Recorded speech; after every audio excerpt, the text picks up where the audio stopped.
Okay, so now we are back on the qualitative research dimension. We discussed already quantitative, so maybe you have a better understanding of what is validity and reliability. So let's use that knowledge that we just built, but now in the realm of qualitative research.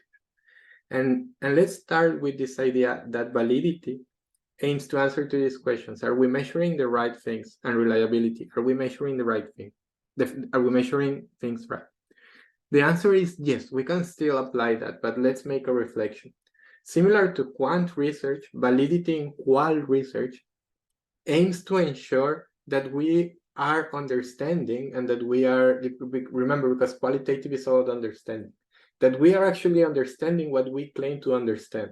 Like if I want to understand the process on how diversity supports or hinders decision-making in top-tier managers, I need to show that that research is valid, that I am actually trying to understand that process and not another thing. So it's still important. It's still a validity in qual research aims to do that.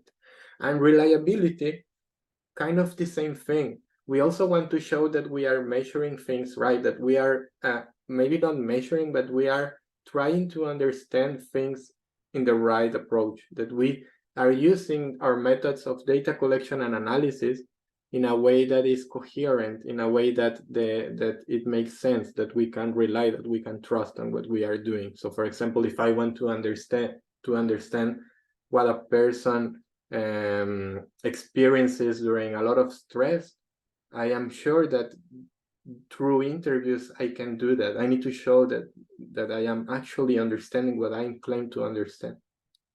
However, because qualitative research can be complex, I mean, in quant you have Cronbach alpha, you have the R-square, you have the multicollinearity test. So you have like very objective things that you can say, look, you don't have to argue with me. Here is the number. Boom. Cronbach alpha 0.8. Perfect Cronbach alpha. There is nothing more you can discuss. You can add a few more things, but if you have a good Cronbach alpha, you are almost done. But in qual, you don't have that. You don't have like, look, this is whatever. No, you don't have that thing. You need to, it's more complex. It's a bit more difficult to show the reader and convince the reader to trust on what you are saying. So because of that, we have credibility, transferability, confirmability, and dependability as mechanisms that can help us show validity and reliability. So maybe in your writing, if you're doing qual, you can say that you manage to ensure validity and reliability of your data through these 4 mechanisms, and we will go into each of them in detail. So instead of discussing validity in general and reliability in general, maybe use these concepts in your favor to show that you have this. At the end of the lecture, I will show you how this connects to this, so it will be clear. So let's start with credibility in qualitative research. So credibility aims to show that the information you collected and your analysis is accurate.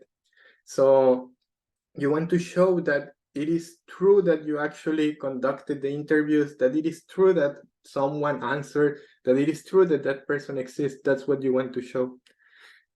So the idea in here, or the strategy to show credibility is to triangulate. That's the key word for credibility. Triangulate the sources of data. So for example, ask a manager, but also ask the owner, and also ask an investor, for example, to triangulate the sources of data. So maybe in that way you are showing that the data is credible, that the data is not only from one source, or maybe it's fake because someone made it. You are showing like, no, it's actually that we studied the same thing from different perspectives, and although maybe they are not totally consistent, everyone has their different opinions and blah blah, we are sure that this thing actually happened. Maybe not everyone is happy about it, but it happened. So this phenomenon you have to trust because it's credible, it happened.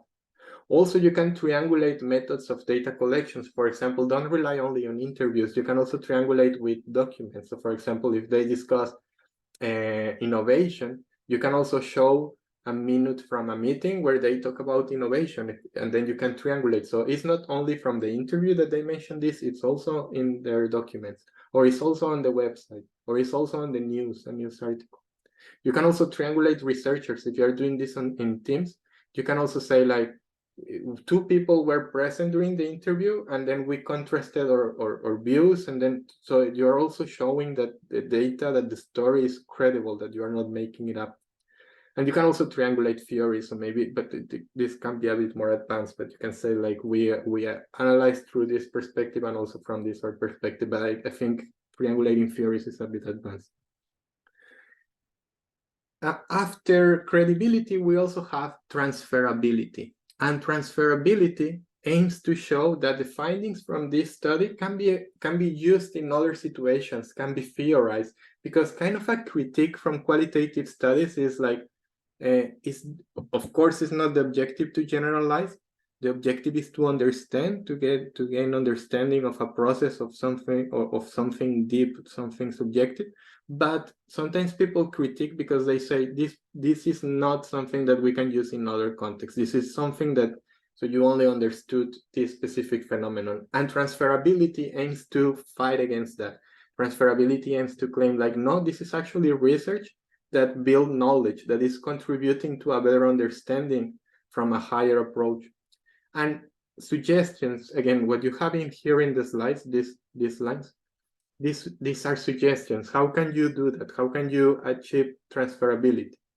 Well, one thing to do is to present clear and detailed data. You're going to show like, look, I conducted interviews that lasted this time, that were conducted in person or via Zoom, and we record. So all these details are very important, first of all, because you want to show that the findings are acquired in a quite systematic way, that is not just like, I talked with someone on the train and then I build conclusions from that. No, it shows like it is actually something that can be transferable to other situations. And second, use theoretical concepts that already exist. It's very difficult to bring something new. So I think that will be difficult to add like a new word to a concept. But in practice, a problem is that sometimes we refer to the same concept using different words, and that's problematic for transferability. If you say family firms, family businesses, family organizations, family companies in the same paper, it's very confusing. What do you mean? Why are you calling these firms organizations? Is it the same a firm than an organization? If yes, then why do you use different words?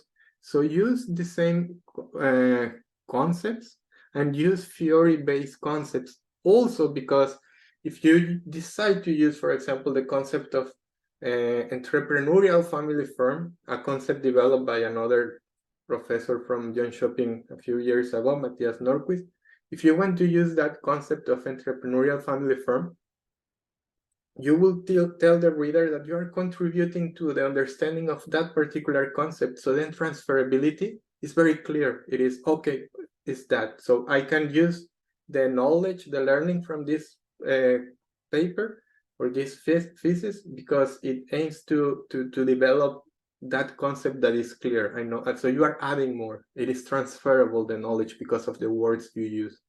And again, another suggestion is, for your argumentation and especially your discussion, use previous research. Try not to come with like, this is something nobody has ever done in the universe and I'm so unique. I am the first person to talk about this. That's not true. There is always something you can relate to and something you can link and refer.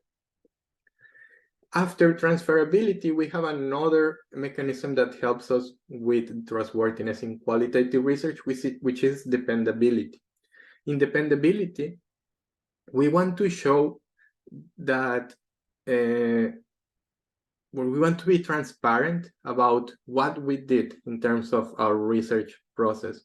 We want to show that we are also systematic, that we are consistent, that we didn't switch all of a sudden. Like if we plan to do interviews, we did interviews. It was not like, oh, we did focus groups all of a sudden. No, we planned, we developed an interview guide, we contacted individuals to perform the interviews. We did the interviews, we analyzed the interviews. It sounds dumb now, but sometimes I read pieces where they say, we developed an interview guide, but we did surveys. And it's like, what? Why did you prepare the interview guide? And why didn't you do the interview? Why did you do surveys? So try not to lose track of that consistency. So in here, maybe the idea is that you are giving instructions to another researcher on how to do the same study you did. Of course, because it's qualitative, the conclusions and the findings will be different, or will be maybe more different, because significantly different, because it's qualitative research, so it's subjective. So it's not like in quant where you want to replicate and have exactly the same result. It's not like that, but you want to show, if you want to do a study similar to mine, you do this. You contact them through email, you send them the information beforehand, you open a Zoom, you record, you transcribe, you translate, you use thematic analysis, all of these things. Then, very useful thing, you provide details of all the data that you collect and that you analyze. So don't think it's obvious. It's very useful if you include like a table of all the interviews you did, for example. If you include like a diagram of the organization and who you interview, for example, that can also be nice.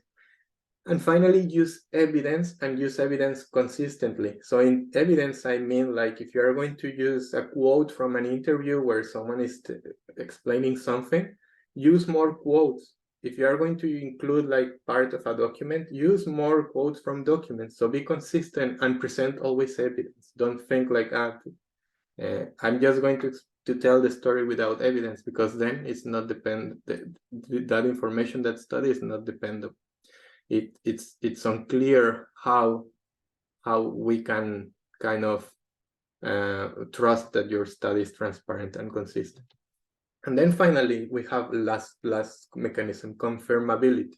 And confirmability is a bit similar to the idea of objectivity. I know that in qualitative research, we are subjective, that we are open to interpretations, and that's fine and no problem.